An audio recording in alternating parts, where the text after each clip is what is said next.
that others may live. That is the motto U.S. Air Force pararescue jumpers live for, train for, and sometimes die for. Part combat soldier, part doctor. There are no timeouts in a profession that measures success by living or dying. This program is about the pararescue training course known as the Pipeline and the men who volunteered to become PJs. The Pipeline is 2 years of struggle and sacrifice, endurance and luck. You're already doing it! You're quitting! Some will succeed, most will fail. There is only one rule for success: never quit.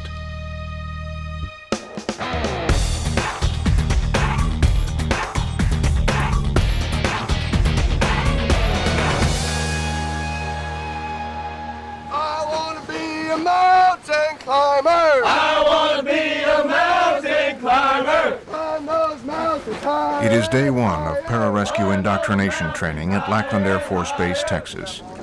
This is the first morning in a job many aspire to, but only a few will attain. It is not basic training, nor is this like anything else these men have ever known. For the 66 students in Class 04, it will be a day to remember. Pararescue! If you don't have the mental toughness, the physical endurance, and the perseverance and determination that it's going to take for another 2 years of your life, just get up now and get out! The class instructor, Technical Sergeant Cherry, is unhappy. 7 students have quit before training even starts. Cherry's message to the remaining 59 members of Class 04 is clear. It says never quit! I don't give a damn if it's 10 weeks long. I could really care less if it's 14 years. I would tell any person that comes down here and asks what this course is about that I'm preparing men to go to war. That split second is when a terrorist is going to come and blow your ass away.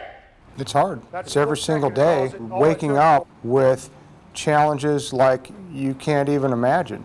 I can recall going through this course and every single day before the knock on the door came. You're awake just dreading the day. A pararescue man might best be characterized as part doctor, part soldier. They are members of the Air Force Special Operations Command. Got a good airway, let's get him out of here. Trained extensively in medical trauma care, PJs are employed in combat search and rescue situations, and often in non-military emergencies as well. There is nothing more invigorating to a special operator than the word mission. We have a civil mission as far as recovering civilians that are possibly lost in the mountainside, but our main bread and butter is combat search and rescue. I gotta worry about protecting my life and the life of everybody we're with too, so it's kind of like an equal trade. If we're caught and there's a firefight going on, I'm gonna have to provide medical treatment at the same time worrying about trying to keep myself alive, because if we go down, it can make for a bad day. As lead instructor for Class 04, Sergeant Cherry will supervise their training for the next 10 weeks. Graduation from INDOC is a requirement before a student can advance through the 2-year pararescue training curriculum called the Pipeline. So you missed your evaluation today, didn't you? Maybe I should just get rid of you right now. Booyah, never quit. Booyah, never quit. Not everybody's going to be a PJ. Okay, they can come in here with high hopes and aspirations of conquering the world. It's not going to happen. Hand over hand, keep that rope tight. With nearly an 80% attrition rate, INDOC is struggling to keep up with the operational demands of real-world pararescue operations. 1, 2, 3, teamwork! If you look at the pararescue training program, we have been in a declining state of success on our ability to produce people to go out to the force and do this very unique mission. We actually get to the point where we're unable to meet the capability that our warfighters demand. Back straight, head looking forward. For years, Air Force PJ instructors have tried different methods of instruction to increase the number of INDOC graduates. INDOC training is designed to assess a student's capabilities for the job and prepare him for the training demands of the Pipeline.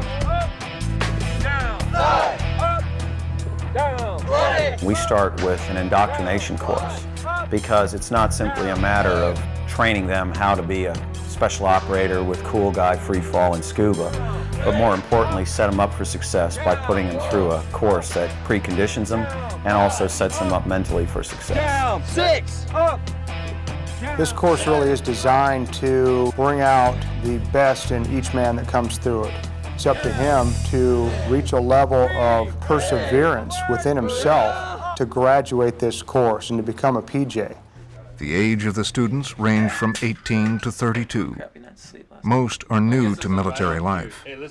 Captain Frazier, a former Marine, is class commander and the oldest. At times, being in command is exhausting. Not only worrying about yourself, you're worrying about everyone else and worrying about the possible wrong decisions they're going to make and what their wrong decisions are going to do to affect everyone else.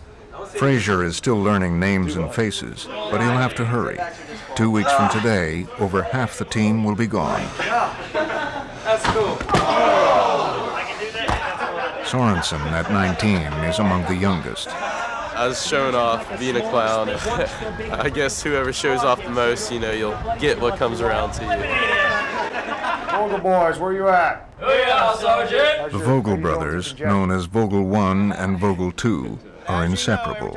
The brothers are seen as dependable and reliable team players. My dad brought us up to never quit. We'd say, I can't do this, and we've never been able to quit even if we wanted to. I'm not going to quit, I can tell you that right now. If I get kicked out, that's the way it's going to happen. But I'm not going to quit. But I'm not going to give up either. We both want to make it, and it would just be incredible if we made it together. They're tough guys, man. One of them actually was totally sick, and he didn't say anything about it, and he's gutting through it. They're both two tough little dudes. Yeah, I got a little bit of bronchitis trying to clear up. Most of the cadre, they say that they've gone through the course with twisted ankles, sick all the time, so they can do it, I can do it too, I guess. Every day, each member of 04 will face challenges on two fronts: surviving the daily grind of training and facing down all self-doubt.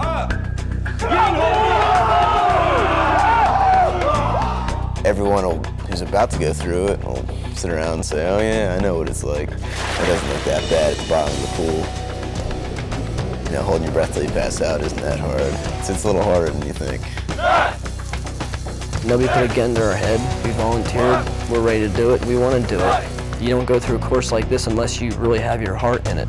Starting to piss me off already. 2 days into training, I'm complaining of a headache. Guess what that means? It probably means you need to drink more water. Being away from my family, my wife especially, it actually fuels the fire inside of me because I didn't come here to play video games and sit around and watch a movie in the dorm. I came here to sleep, eat, and blow this out of the water. I just know that I have to get through this. No matter what happens from day to day, I've got to get through it. There's no option of quitting. If I wanted to, I could quit, and I'd probably be in my own bed tonight. It's not like they're forcing anybody to do it. The Texas heat can defeat those who arrive at INDOC unprepared for it. But with 9 more weeks of INDOC to go, nobody can predict how they'll react when challenge and commitment collide. Is the pain still there? It's not gonna go away. Hello, what are we doing? Up, Marshall! Go! We're only waiting on you, Marshall. You either run or you quit. What's it gonna be? Marshall is experiencing what we call the Texas summer syndrome. He is probably not all that well of a candidate for the course. He's going to experience a whole lot more difficulty if he is not able to adapt to this environment. 8 weeks, day to day, 6-mile run, push-ups, sit-ups, pull-ups, 4,000-meter fin swim, followed by water con. You're talking almost 100-degree heat. It's not easy. Pararescue indoctrination training requires commitment and sacrifice, endurance and luck. Who will survive and who will quit cannot be predicted, even by experienced PJ instructors. Vogel, you got awesome pull. Okay, let's go ahead. You can't really sit and pick out who's going to graduate from looking at him. It's not always the biggest, strongest guy. I want you to say, hi, Mom. And down. The smallest guy, you may look at him and think, this kid doesn't have a chance. And they turn around and end up gutting it out. It's not the size of the dog in the fight, it's the size of the fight in the dog. We got the guy to the wall. And now we have to get him out of the pool. The challenge is to maintain standards, to breed confidence, and make sure that these guys believe in themselves. And what happens to some of our above-average guys is for the first time in their lives, they experience a problem they can't walk away from. They either have to adapt to it or they have to quit. There are other pitfalls to INDOC as well. 04 will endure its share of sickness and injury. With INDOC averaging nearly an 80% attrition rate, avoiding injury is a question of luck or lack of it. That's my biggest fear. My biggest fear is being dropped for a medical reason, whether it be shin splints, knees, I mean, it could be shoulder. Even entering the pool in shallow water can be dangerous to a student's health. I was doing a giant stride entry over in about the 6.5, 7 foot section. I just didn't do it properly, and I went down too hard. I came down like this and smashed the top of my left foot. We can't self-medicate, we're not allowed to, but I like to at least ice, you know, reduce inflammation. And here, you want to see what motivation is? Right here. That's my wife. Yeah.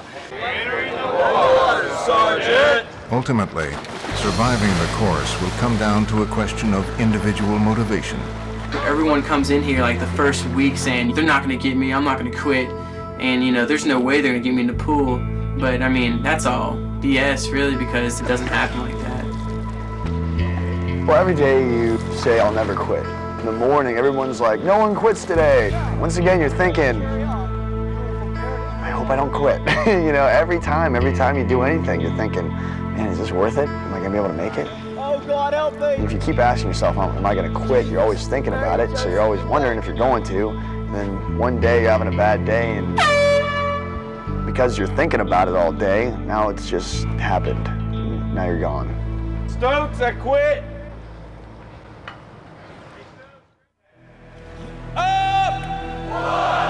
Pararescue indoctrination is built around a crawl, walk, run approach. The 10-week course has 3 distinct phases. We need to have a stair-step progression. Think of it as a flood. If I all of a sudden open up the floodgates to somebody who doesn't know how to swim, they're going to drown. The first 2 weeks are the crawl phase. Pressure and harassment from the instructors will be minimal, allowing the students to adapt themselves to the team, and a relentless, never-ending training schedule designed to push each student to his limit. If we get them comfortable early on and a little less stress up front, they're going to be more willing to hang it out and stay with it once we do turn up the stress levels. Week 3 and 4 are the walk phase, where the training tempo begins to intensify and the physical evaluation requirements increase weekly. You're not acting like pararescue trainees. You guys are pathetic turds right now. Week 5 and each week thereafter is the run phase, where students must consistently improve their performance or risk being dropped from the class. These men have to do what we ask them to do when we ask them to do it. Otherwise, they're not going to be able to effectively go out to the teams and do the jobs and the missions that pararescuemen do. It is relentless. It is a psychological thing as well for them to know that, hey, I made it through today, but guess what? Tomorrow's going to be exactly the same, if not harder.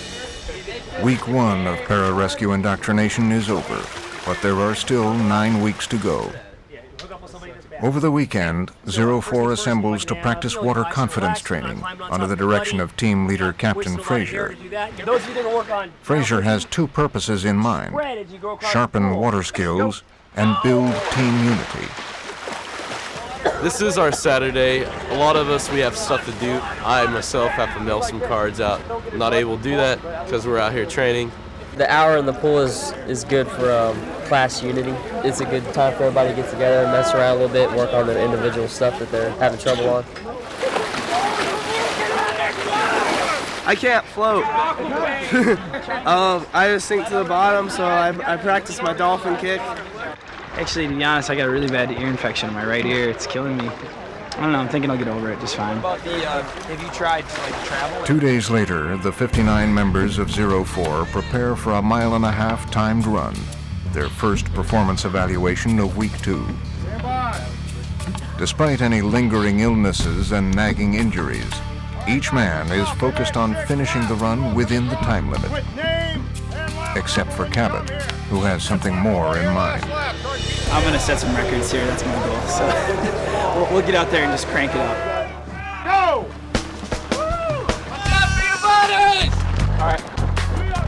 Here we go. Is he going to break the record? Cabot may be the best all-around athlete in 04, but his self-confidence strikes some teammates as conceit. He is an easy favorite to set a new course record. I know myself better physically than any way I know myself because I've just applied it so many times in my life. Michael Cabot, the guy's a triathlete. He's definitely a stud. One of the most in-shape dudes I've ever met in person. Cabot's pretty good. Guy's smoking. Cabot's early times create excitement among the instructors. Holy cow. He appears recovered from his weekend illness. After 2 laps, Cabot is cruising to victory. 4:44 pace. The 1.5-mile timed run must be completed in under 10 minutes, 30 seconds. At the halfway mark, Cabot is on a record pace. Cabot, you're going to need to call out track! He's in good shape. 3:33 there halfway, so that's 7:06 pace. So he's got 11 seconds to spare. So he's on pace. 7:17. So. If Cabot is resented by some, he is respected by all for his abilities. But this is not a popularity contest. Good job, Cabot. In the end, every man in 04 will decide his own fate in a course where the survival rate is 20%. Start it out. Good job, Cabot. If you come to a course like this and roll the dice and want to bet on somebody you think is guaranteed to make it through, you might lose a lot of money on that bet. He's looking tough here. He's hurting. Uh-oh. INDOC is about learning your limits and pushing beyond them. Setting records may be important in athletics, but not in military training. INDOC is an ultimate reality check. Real-world success defines itself as not how you start, but how you finish. While the rest of the class continues their run, instructors are concerned that Cabot is down. Hey, fever. The clock is ticking. Cabot, look at me. All week. This morning. This morning. Come here. Lay down. This morning. With 1 minute to go, Cabot is running out of time. Able to. All right, Cabot? But there are no timeouts in wartime, and there will be none for Cabot. Hey, Cabot, try and get up and walk. Honestly, Yes. you'll feel a lot better. Yes. Walk, all right? Yeah, hoo-yah. The instructors want Cabot to walk it off. One way or the other, he must cross the finish line. Now walk it in. Bad fever all weekend. Sorry. That's all right. Way to push it, Cabot. I had fever all weekend. And I woke up in sweat all night. This morning it was 101.8. There's nothing I could do. You go out, you do what you can, and your body will either respond or it won't. I thought I was gonna make it. There will be no record set today. Instead, Cabot fails to finish the run on time, missing the time limit by 1 second. The mouth is an amazing thing. It does all kinds of talking. The body has to follow. He could have slowed up a little bit and actually finished with a good time passing. However, he tried to go out there and do a race and he ended up failing for it. Mike Cabot learned a lesson. I've never had my body shut down like that, ever. It was kind of like trying to race a V8 engine on 4 cylinders. You know, you can't. So you're a V8 engine, huh? Well, yeah, and I'm going to come back firing on all 8 cylinders. Man, I think it's going to be The class regroups after the run. Captain Frazier uses Cabot's collapse as a reminder to 04 to keep their eye on their ultimate goal. Take care of yourself. There's a difference in between record setters and INDOC grads. You want to be an INDOC grad. 04's next evaluation is water confidence training.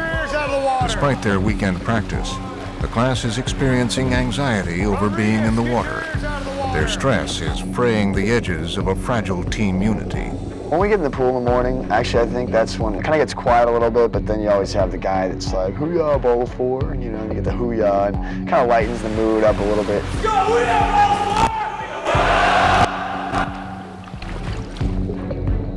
On an actual real-world operation, one man's failure or doubt at the moment of truth can mean death or defeat for his comrades.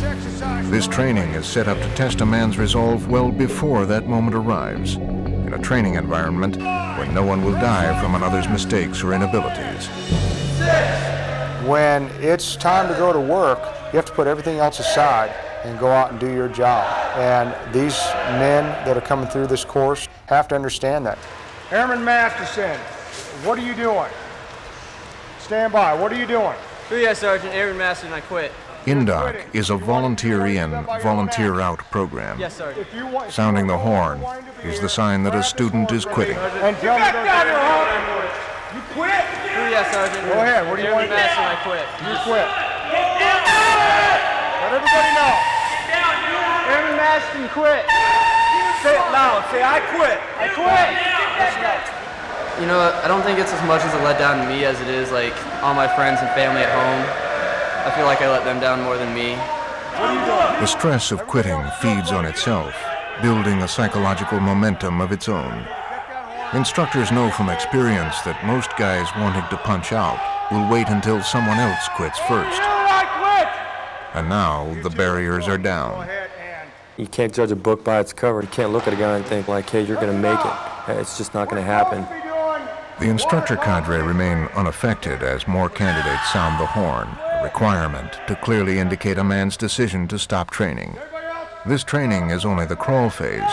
If a man can't handle it, it's better to know now than during a search and rescue operation. 58, 57, hurry up! Easy yourself right now. Horns right over there, just go ahead and quit! Don't do it, sir! Just like your other teammates. We're not here to make guys quit. What we're here to do is to push them above and beyond their limits. Hurry up, Sheriff! Sheriff! Don't you empty that mask! Don't empty that mask! I want you to go ahead, head outside. Grab your gear, go back to the other ones, get on the bus, grab your gear, get on the bus. I came specifically wanting to do pararescue. I just want to go home now. The team moves to the next exercise called Underwaters. 10 sets of 25-meter underwater swims, followed by a 25-meter freestyle surface return. Every student strains to hold his breath. I don't like the underwaters. I'm not a big fan of them.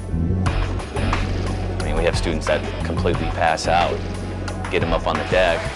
Once you bring him to, you assess the situation and remove him, let him catch his breath. Unless it becomes a great big, long, drawn-out problem, you pass right through it and the student continues on. Quitting can be a result of long reflection, or it can happen in an instant. But often, the momentary relief of quitting is followed by the sting of regret. It's just hard to quit, you know, because I've never quit at something, but this just wasn't for me. It's hard, but, you know, I gave it all I got, and that's all I could do. I mean, I let my teammates down, I let my family down.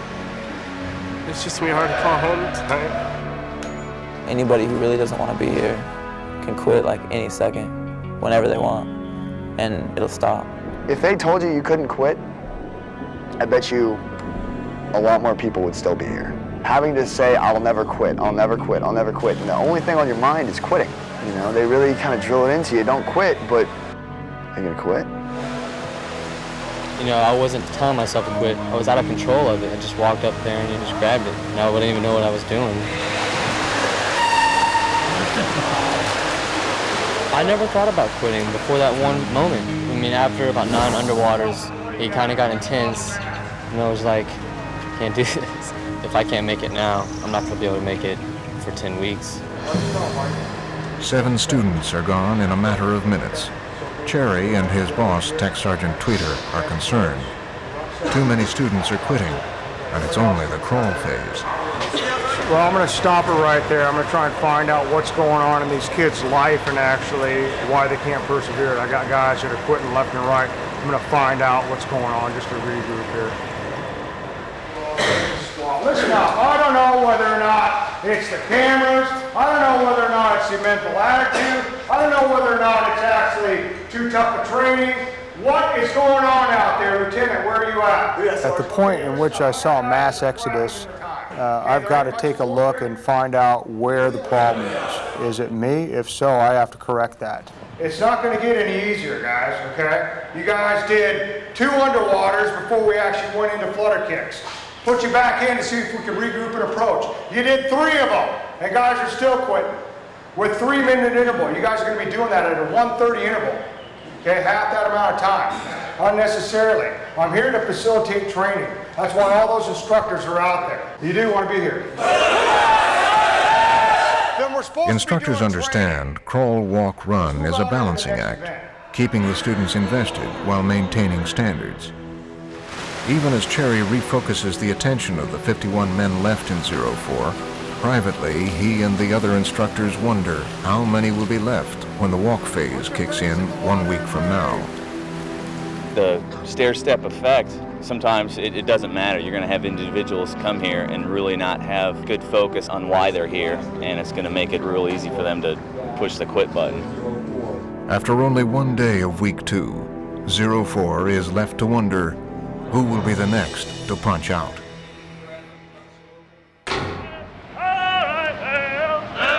By the end of week 2, the daily training routine is already a monotonous grind for the 45 students remaining in Pararescue Indoc Class 04.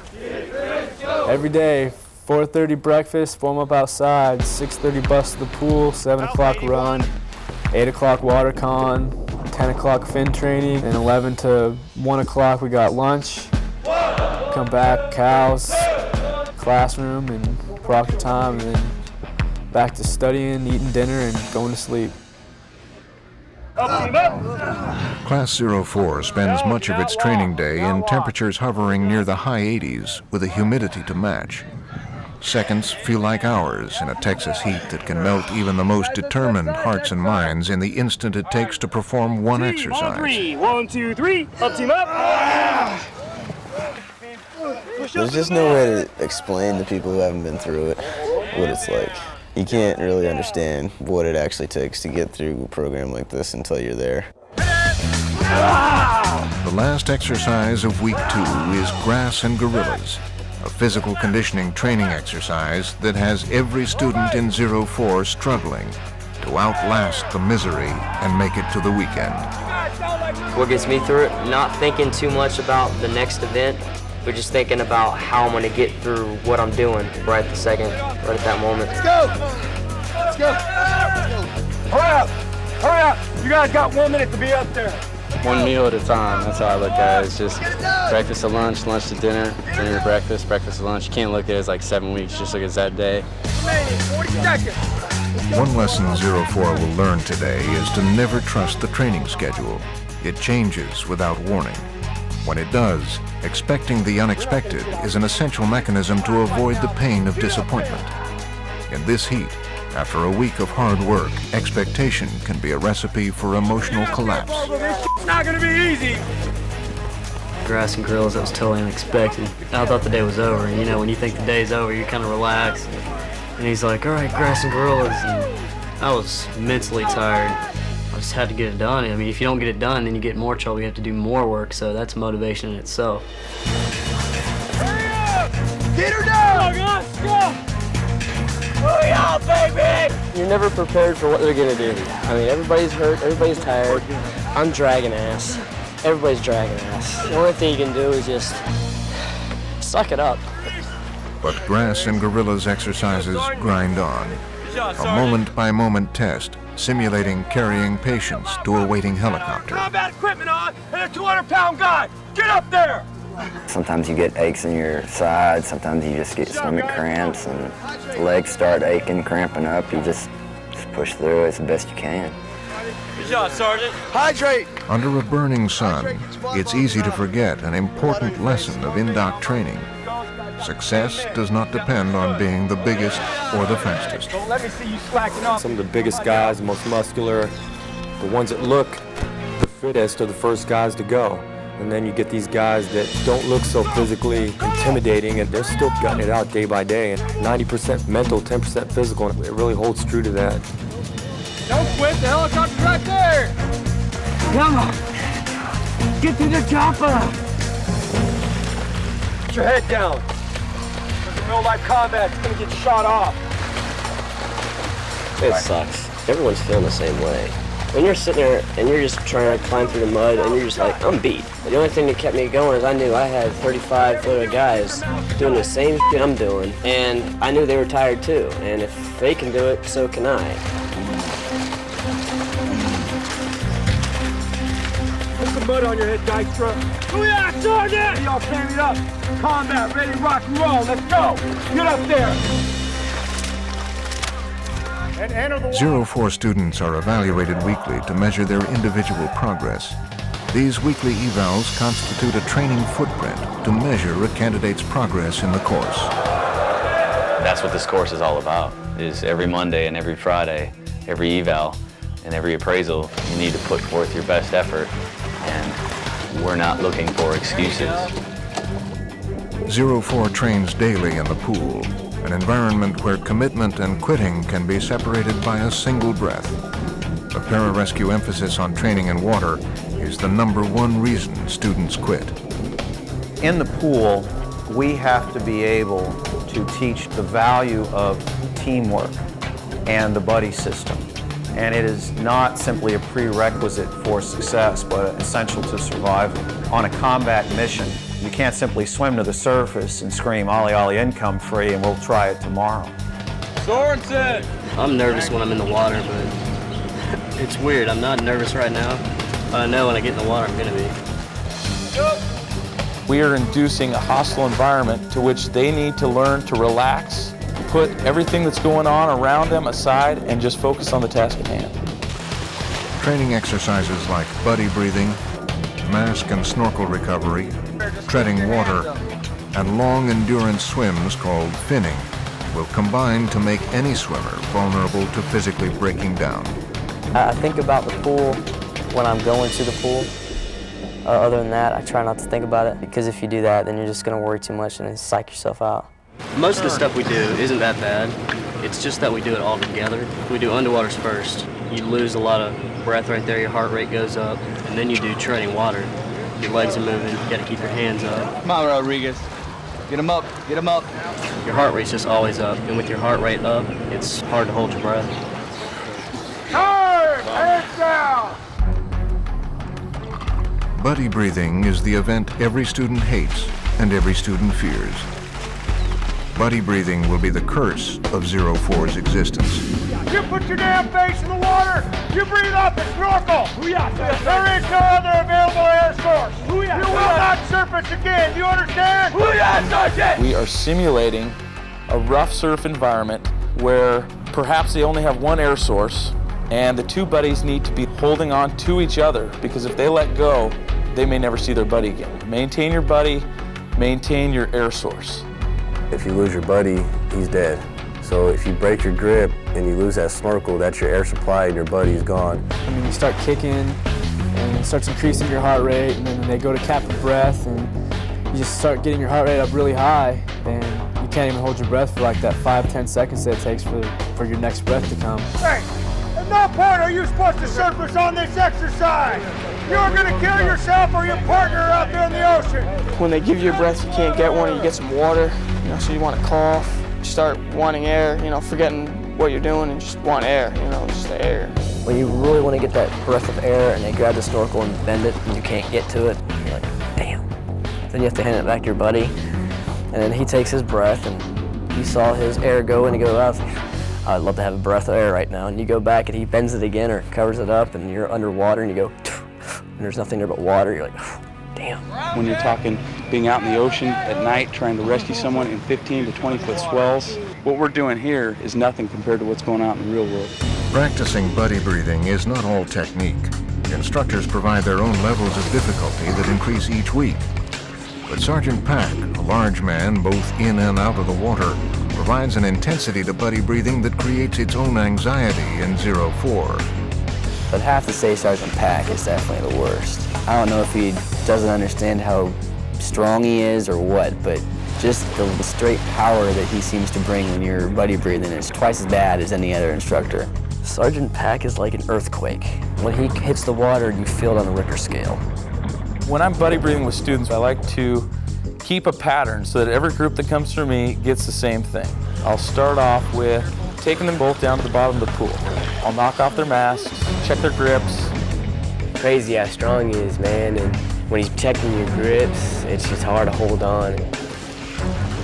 The washing machine technique, simulating rough surf by tossing these guys around back and forth, and then together back and forth, and together and apart, together and apart. It's a nightmare. This guy's huge, all muscle, and probably to him just barely moving you, and you're just sitting there flying all over the water, and it's hard to get a breath. All you want to do is just get up and get some air because you know it's right there at the surface, and he just holds you there. And you can't even clear your snorkel, and you just pray that he'll eventually let go, which he doesn't. Oh yeah, keeping them in close and putting a little slight pressure downward so that they have to kick to stay up and elevate their heart rate a little bit. When you're trying to concentrate on getting your breath and trying to relax, and all you can feel is this kaboom, kaboom next to you. Yeah, it rattles your body. He's the biggest guy I've ever met, and having him buddy breathe is the worst fear. You're scared shitless.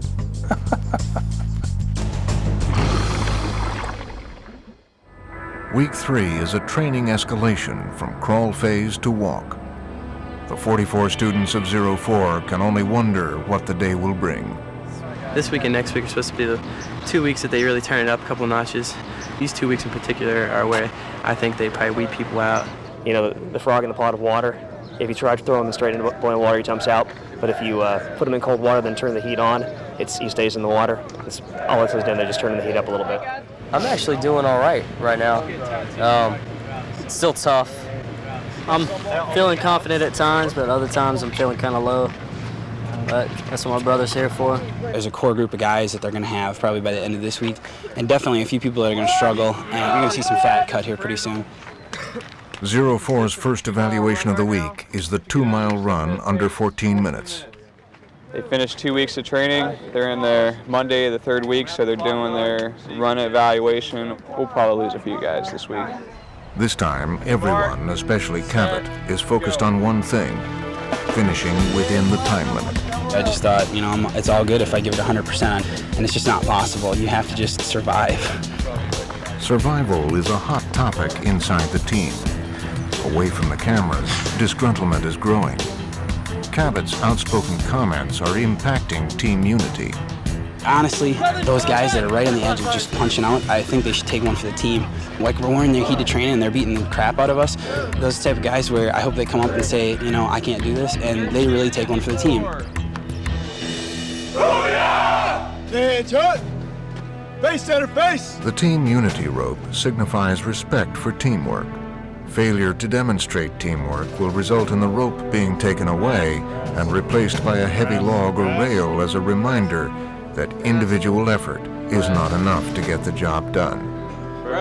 On the weekend preceding week 4, half the class leave the base without informing Sergeant Cherry or any other instructors. They go to a nearby water park out of uniform and against regulations. You're supposed to be in phase 1. Okay, does that include wearing civilian clothing? Negative, Sergeant. Negative! It includes wearing a uniform on and off base, doesn't it? Who are you, Sergeant? When we make bad decisions, bad things happen.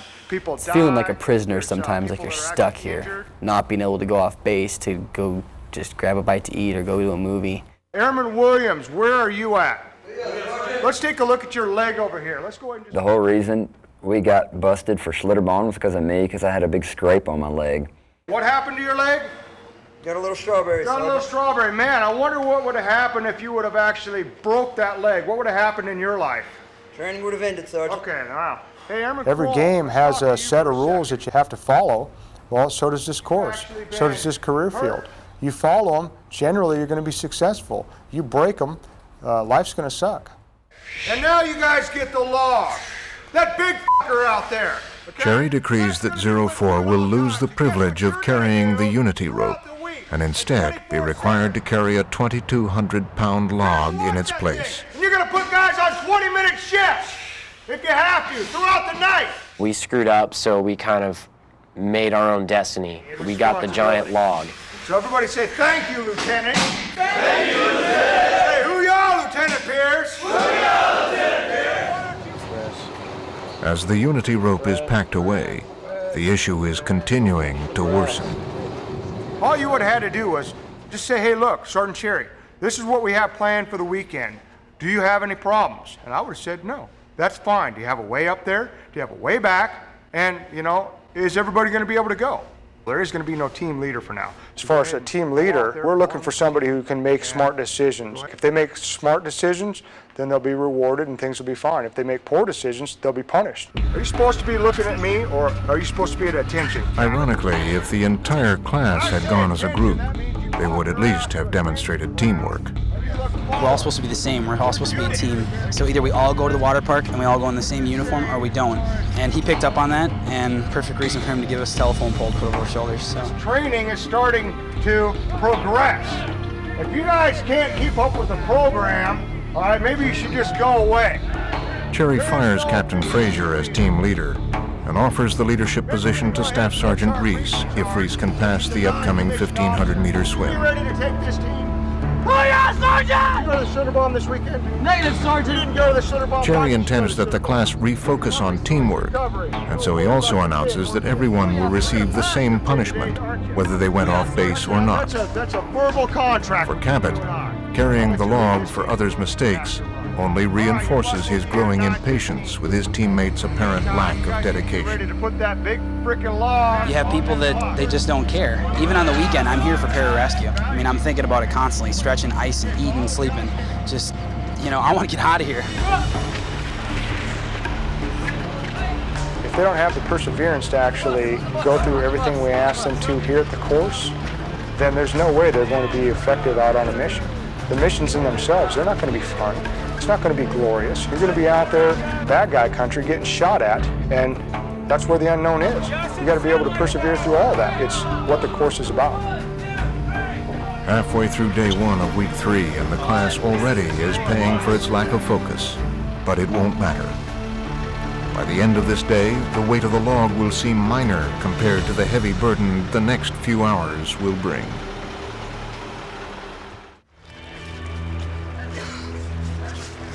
The last midterm of the morning is the 1,500-meter fin swim. The fin swim is exhausting, and fatigue can dissolve the self-confidence of even the strongest man.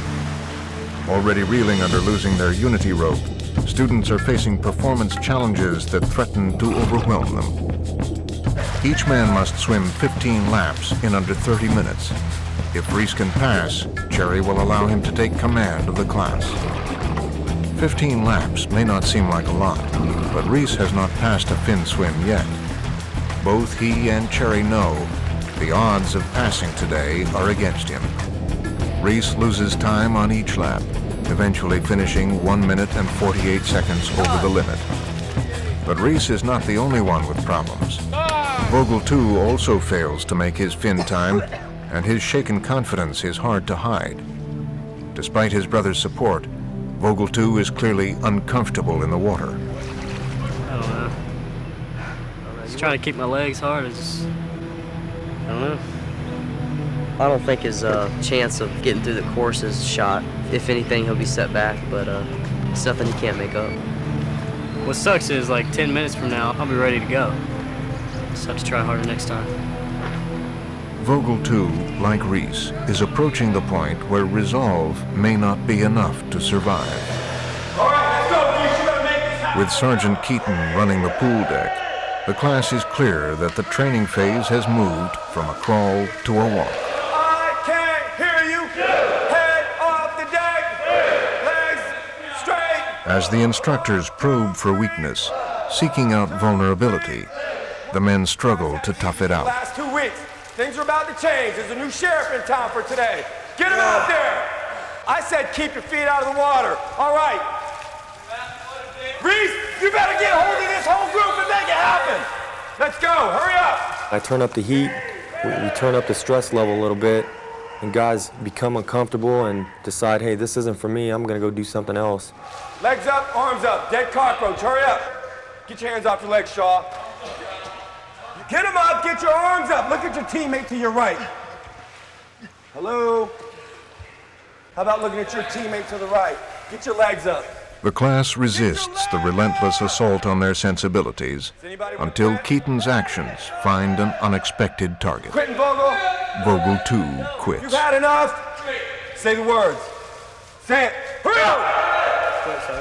You quit. There's one quitter. Legs down, everybody. Legs down. I was sitting there doing flutter kicks, and I couldn't move my legs I just couldn't do it anymore. Mask around your neck, stand by. I guess that's the first time I've actually had muscle failure, and I freaked out. I was trying to talk him out of it, but my mask was flooded, you know, and I was trying to yell at him, but I guess there was nothing I could do. Vogel number 2 was kind of a shock to everybody. He checked out, and again, that was another one. He didn't say anything to anybody. He just left. What about you, Vogel? You ready to punch too? Negative, Sergeant. Totally taken by surprise. I mean, he's been having some trouble, but he said he wasn't going to quit. He's probably regretting his decision right now. Vogel 1's gutting it out, and I'm glad to see him stick around. I was very surprised to see that his brother didn't have the fortitude to keep up. Drop your mask, drop your mask. Everybody drop your mask. But Vogel 2 is not the only one who's had enough. Here we are, Sergeant. I quit. All right, grab gear, get out of here. The main guy that surprised me the most was Airman Woodford. He seemed to be doing really well and excelling. He got better on his run times. He seemed pretty confident on just about everything he did. He got up and, to the surprise of a lot, and quit. Reasons for quitting are not profound. Students know when they have had enough. I've been thinking lately, I don't know if this is what I want to do for 6 years. Once you say the words, you can't take them back. If I could take them back right now, I think I probably would. So when you see people stand up and quit, it's tough, it really is. One day at a time, one event at a time. I'm whooped. We lost 5 men today in water confidence. They did nothing more than some flutter kicks and actually some underwaters, and we had men not wanting to continue with training. You go ahead and put job purses right up there. By the end of day 1, week 3, Class 04 is down to 40 students from the 66 who began. That'll be a better day. I sat here and said I'd never quit, and I ended up quitting, and I'm still confused on how and why I quit. I freaked out, and now I'm out and wishing I was back in. There's always that second where you're thinking, you know, this kid could have made it. You just have to be able to accept that anybody could go at any time.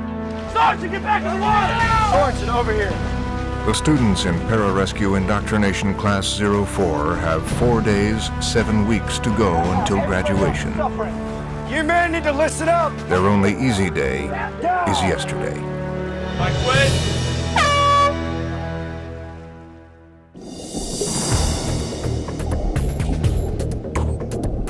These are the last 2 weeks. Things are about to change. There's a new sheriff in town for today. Get him out there. I said keep your feet out of the water. All right.